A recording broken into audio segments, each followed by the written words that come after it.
बातमी पुण्यामधून आहे। पुण्यातील आंबे गावात शालेय पोषण आहार सुद्धा संकटात सापडलाय। गॅस अभावी शालेय पोषण आहारावर परिणाम होतोय। शालेय पोषण आहार बंद पडण्याच्या मार्गावर आहे। 2 ते 3 दिवस पुरेल इतकाच गॅस साठा आहे आणि त्यामुळे आता करायचं काय हा प्रश्न त्यांच्या समोर आहे। या ठिकाणी बचत गटाच्या महिलांशी संवाद साधलाय आमचे प्रतिनिधी हेमंत सापुडे यांनी।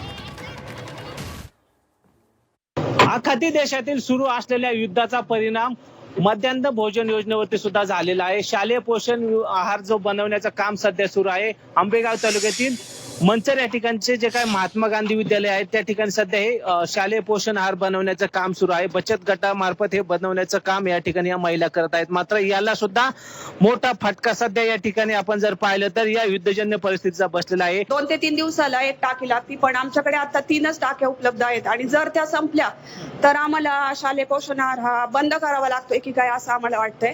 2 दिवसापूर्वी गॅस घेतलाय तर पहिला जो 1350 ला गॅस मिळायचा तो आता आम्हाला 1680 ला आणि मिळालंय आणि यानंतर तर ते जास्त रेट वाढतील असं कळवण्यात आले। त्याच्यामुळे शालेय पोषण आहाराबाबत खूपच गंभीर प्रश्न निर्माण झालेला आहे। या संदर्भात सुद्धा शासनाने उपाययोजना करणं गरजेचं असल्याचे या ठिकाणी या महिलांनी सांगितलं आहे। Hemant Sapude, Zee Media, Manchar, Pune.